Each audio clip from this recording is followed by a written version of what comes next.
नमस्कार, मेरा नाम भाऊ तोरसेकर। आप देख रहे हैं प्रतिपक्ष। दोस्तों, मैं देख रहा हूँ कि 5 राज्यों के विधानसभा चुनाव के नतीजे आ गए और 3 राज्यों में बीजेपी ने बड़ी अच्छी बढ़त हासिल कर ली और बहुमत भी हासिल किया। लेकिन एक हफ्ता होने तक बीजेपी अपने तीनों राज्यों के मुख्यमंत्री भी तय नहीं कर पा रही थी। तेलंगाना ये एक ही राज्य था जहां कांग्रेस ने फिर से सत्ता हासिल कर ली, यानी तेलंगाना राज्य बनने के बाद पहली बार कांग्रेस वहां सत्ता में आ गई और कांग्रेस का मुख्यमंत्री भी हो गया, जो उधर प्रदेश का पार्टी का अध्यक्ष था। लेकिन 3 अनुभवी मुख्यमंत्री यानी वसुंधरा राजे राजस्थान की, मध्य प्रदेश में मामाजी यानी कि शिवराज सिंह चौहान और छत्तीसगढ़ में डॉक्टर रमन सिंह, ऐसे 3 अनुभवी मुख्यमंत्री थे।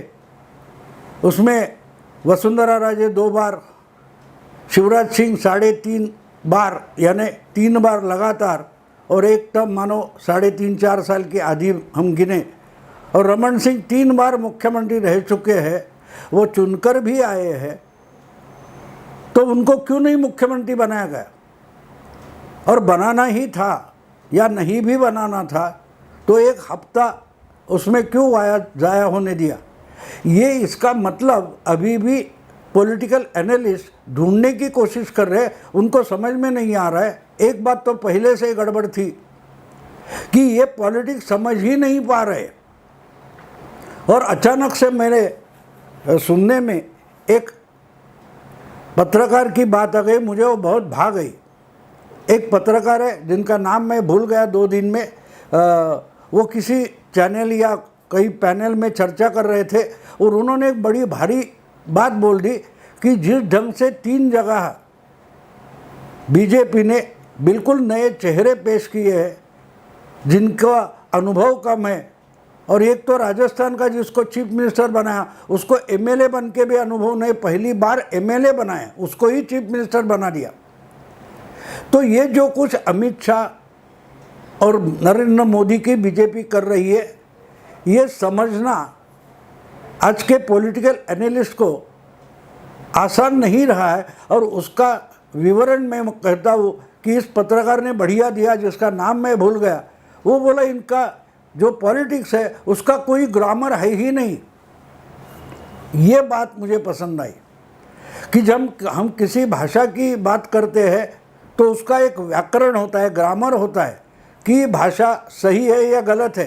ये हम कैसे तय करते हैं? लिखी हुई हो, बोली जाने वाली भाषा हो, वो सही है या नहीं, उसकी कुछ नियमावली होती है जिसको हम ग्रामर बोलते हैं, व्याकरण बोलते हैं।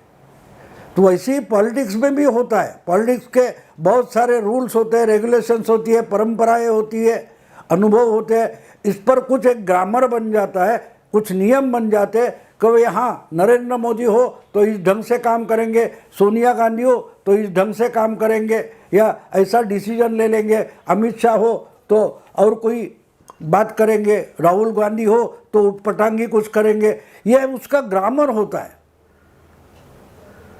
तो मोदी जी या बीजेपी यानी मोदी जी के नेतृत्व वाली बीजेपी 3 राज्यों में जीतने के लिए क्या करेगी, इसका किसी पत्रकार को अंदाजा नहीं था। दूसरी बात, अगर जीत गए तो चीफ मिनिस्टर किस ढंग से चुने जाएंगे, पुराने लोग किनारे किए जाएंगे, ये इनको कुछ भी, यानी बिल्कुल सीधी बात है कि 5 राज्यों के विधानसभा चुनाव या तो अगले साल होने वाले लोकसभा चुनाव, इसके बारे में आज की तारीख में देश के सबसे बड़े से बड़ा जो कोई पॉलिटिकल एनालिस्ट है उसको भी पता नहीं है कि किस मोड़ में मोदी और शाह राजनीति लेकर जाना चाहते हैं। इसका इनको अंदाज़ा नहीं है। और इसका सही विवरण अगर उस पत्रकार ने दिया है कि इनके पॉलिटिक्स का कोई ग्रामर नहीं है, तो मुझे वो बिल्कुल पसंद आ गया। और इसलिए पसंद आ गया कि ये अगला और पिछड़ा जोड़कर कुछ देखते नहीं। अभी की बात है बस। स्ट्रीट फूड होता है ना, फास्ट फूड, 2 मिनट में बनता है, खा गए। वो सेहत के लिए अच्छा है बुरा है उसके बाद नहीं है, बस भूख लगी है खाना है, झटपट मिलता है खा लेते। लेकिन वो सेहत के लिए अगर खराब है तो उसके दुष्परिणाम तो हो गए। इसी ढंग से देखना पड़ेगा कि ये जो मामला है वसुंधरा राजे, शिवराज सिंह चौहान और डॉक्टर रमन सिंह, इनको आज ही हटाया गया है ऐसा मुझे नहीं लगता। जब मैं समझने की कोशिश कर रहा था कि 7 दिन जाने के बाद इनको पूरी ढंग से आराम से हटाया गया, और किस ढंग से लाया गया देखो, जिसमें पर्सनल ईगो जिसका कम है वो तो रमन सिंह थे, उनको हटाकर पहली बार छत्तीसगढ़ का नया चीफ मिनिस्टर का चेहरा सामने लाया गया। उसके बाद जो उनका कुछ कैरेक्टर है, पर्सनैलिटी है, फिर भी बगावत करने की कोशिश नहीं करेंगे, ऐसे शिवराज सिंह चौहान, उनके जगह दूसरा एक कोई लाया गया। और लास्ट में जो बगावत कर सकती है उस राजस्थान में वसुंधरा राजे को हटाया गया। तो ये बात हमें समझनी चाहिए किस ढंग से ये लोग गए।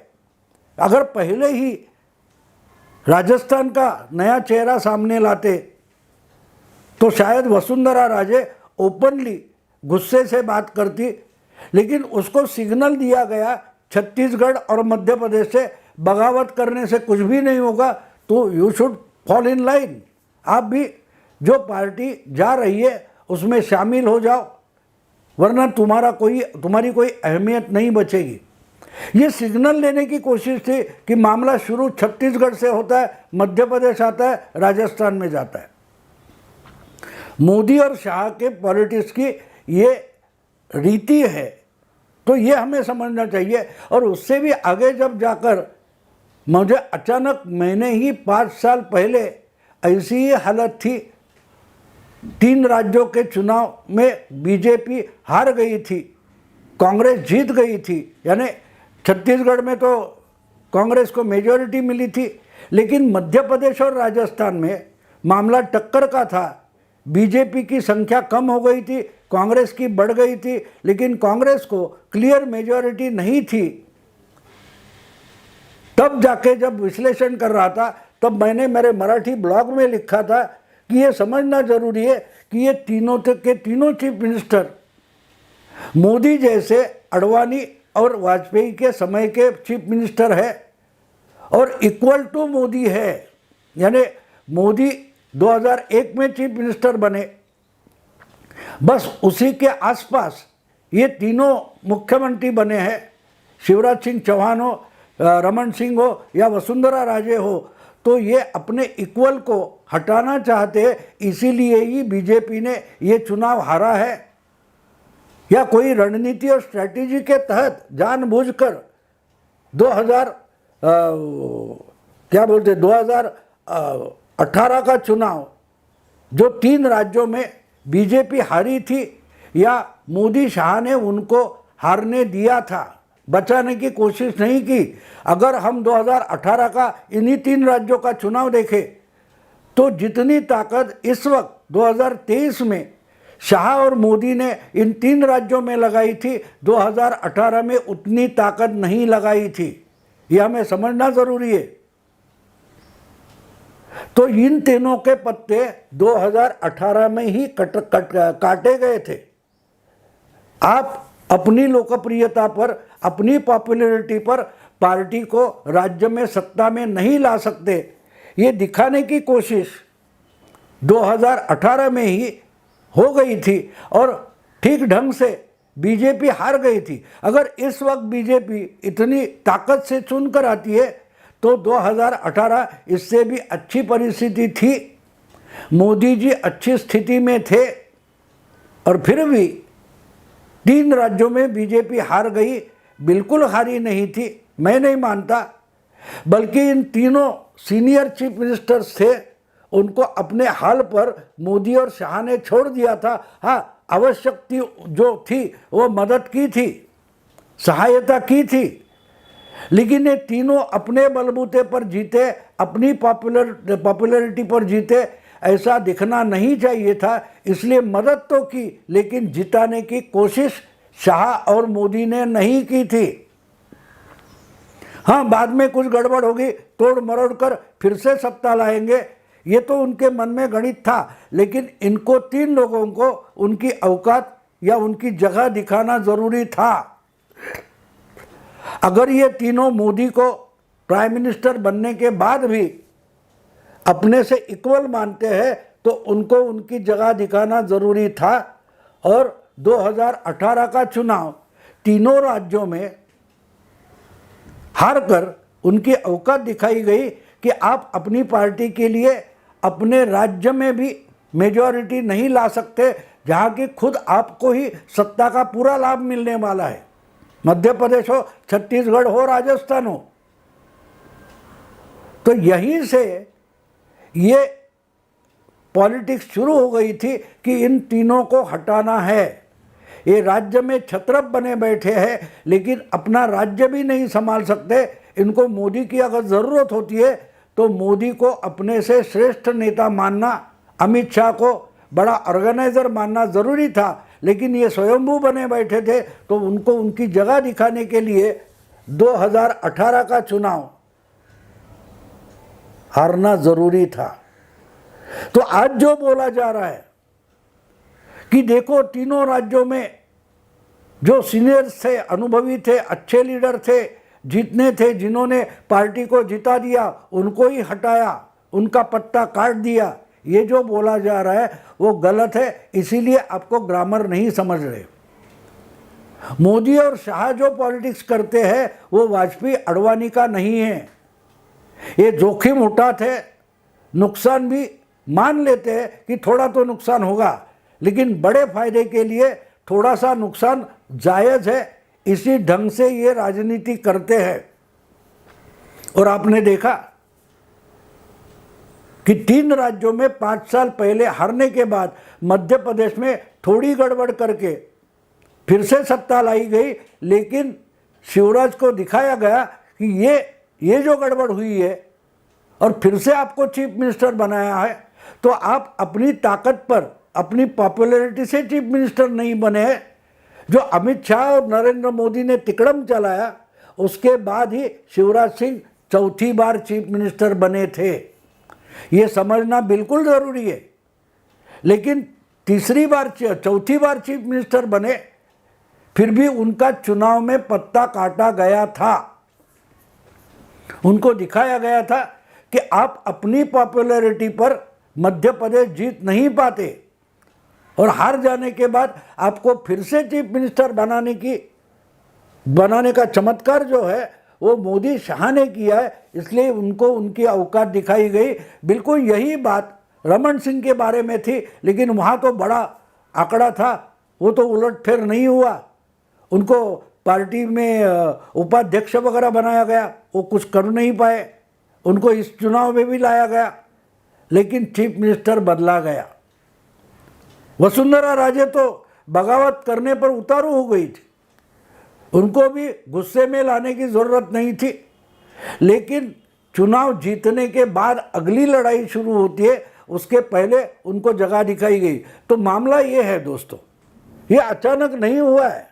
और मोदी और शाह 1 साल की, 2 महीने की, 2 दिन की, 2 हफ्ते की राजनीति नहीं करते। वो बहुत लंबा समय देखते हैं कि भाई 10 साल के बाद क्या होगा। अभी भी मोदी जी बोल रहे 2047 में विकसित भारत होगा, तो वो कहाँ तक की देखते हैं। देखो 25 साल अगली राजनीति मोदी के दिमाग में चल रही है,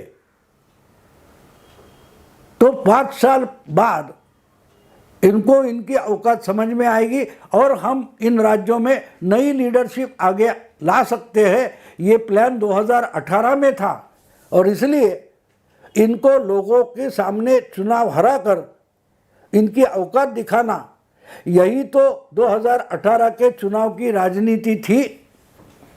और मोदी शाह ने इन तीनों का पत्ता, रमन सिंह, शिवराज चौहान और वसुंधरा राजे, ये अडवाणी के समय के तीनों चीफ मिनिस्टर को उनकी औकात 2018 में ही दिखाई थी, लेकिन पॉपुलैरिटी में दिखाई थी। और इस समय जब चुनाव आ गए तो चुनाव में मोदी जी की गारंटी, ये चुनाव मोदी के नाम पर हो रहा है। अगर आपको इन 3 राज्यों में बीजेपी चाहिए या नहीं, मोदी और शाह की बीजेपी सत्ता में चाहिए या नहीं चाहिए, ये चॉइस मतदाता के सामने रखा गया था और लोगों ने दिखा दिया कि हमको मोदी और शाह की बीजेपी चाहिए, ना कि हमको वसुंधरा राजे चाहिए, ना कि हमको शिवराज सिंह चौहान चाहिए, ना कि हमको रमन सिंह चाहिए। तो 5 साल पहले जो प्लान किया था और सक्सेस किया था, तो इन तीनों का पत्ता काटना ये 5 साल पहले की रणनीति थी। इसके लिए जो नुकसान उठाना चाहिए था वो उठाया गया। 5 साल राजस्थान, मध्य प्रदेश, छत्तीसगढ़ में अपनी ही पार्टी सत्ता से बाहर रहे, ये भी नुकसान मोदी और शाह ने उठाया है। और 5 साल बाद इन तीनों के नाम अलग रखकर बीजेपी के नाम पर, मोदी के नाम पर तीनों राज्यों में फिर से मेजॉरिटी लाकर दिखाइए, तो असल में ये तीनों नेताओं को उनकी औकात दिखाइए। और इसलिए आपके लिए पार्टी मजबूर नहीं है, आप पार्टी के लिए महत्वपूर्ण है, लेकिन आप पार्टी से बड़े नहीं हो। वसुंधरा राजे, मामाजी या रमन सिंह ये पार्टी से बड़े नहीं है। अगर मोदी से पार्टी बड़ी है, ऐसे खुद मोदी मानते हैं, तो हर एक को ये ध्यान में रखना पड़ेगा। और जब हम देखते हैं यहाँ महाराष्ट्र में भी तिकड़म हो गया और उद्धव ठाकरे की सरकार चली गई, लेकिन एकनाथ शिंदे को चीफ मिनिस्टर बनाया और 5 साल के चीफ मिनिस्टर अनुभवी थे, उनको डेप्यूटी चीफ मिनिस्टर बनाया गया। तो उसमें एक बात समझना ज़रूरी है कि बीजेपी में कोई व्यक्ति बड़ा नहीं होता, पार्टी महत्वपूर्ण होती है। इसलिए देवेंद्र ने वो मान लिया, इनको भी ये मानना चाहिए कि आपका मतलब पार्टी नहीं, पार्टी का मतलब आप हो, क्योंकि पार्टी के कारण ही आप हो। दूसरी बात है कि जो नए चीफ मिनिस्टर लाए गए उसके पीछे का मकसद क्या है, ये बहुत सारे ढूंढ रहे हैं। जैसे वो क्या बोलते हैं, किसी डिटर्जेंट की ऐड है ना, आप दाग तो ढूंढते रह जाओगे। पूरे के पूरे देश के पॉलिटिकल एनालिस्ट है, राजकीय विश्लेषण करने वाले हैं, वो ढूंढ रहे हैं कि इससे क्या हासिल करना चाहते हैं मोदी शाह। अचानक से जिनकी कोई बड़ा नाम नहीं है, जिनकी कोई बड़ी ताकत आज तक नज़र में नहीं आई, ऐसे लोगों को चीफ मिनिस्टर क्यों बनाया है? फिर उनमें से सोशल इंजीनियरिंग ढूंढना शुरू हो जाता है, कोई आदिवासी है, कोई ओबीसी है, कोई ब्राह्मण है, वगैरह वगैरह। फिर उनके डेप्यूटी चीफ मिनिस्टर, उनकी जात क्या है, ये जो सब ढूंढा जाता है, क्योंकि आप असली पॉलिटिक्स नहीं समझ रहे हो। पूरे के पूरे एनालिस्ट ये 3 राज्यों के चीफ मिनिस्टर के नाम और चेहरे देखकर पूरे बौखलाए गए हैं, लेकिन ये नहीं समझ पा रहे कि ये तो करना 5 साल पहले तय हुआ था। और इसीलिए 5 साल पहले ही तीनों बीजेपी के ही चीफ मिनिस्टर के पत्ते बीजेपी के ही आला कमान ने काट दिए थे। नज़र में अभी आ रहा है कि इनको हटाना था, नज़र में अभी आ रहा है, दिखाई अभी दे रहा है कि वसुंधरा, मामाजी और रमन सिंह को हटाने के लिए 5 साल पहले से रणनीति चल रही थी। इसके लिए अल्टरनेटिव ढूंढे जा रहे थे और बड़ी जोखिम आज उठाई गई है। देखते हैं इसके आगे क्या होता है। अब इसके पीछे और क्या है ये मैं अगले किसी वीडियो में बताऊंगा। ये नए चेहरे लाने का कारण या जो कुछ मेरी समझ है, आज यही रुकता हूँ। अगर पसंद आए तो लाइक कीजिए, शेयर कीजिए, सब्सक्राइब कीजिए। नमस्कार।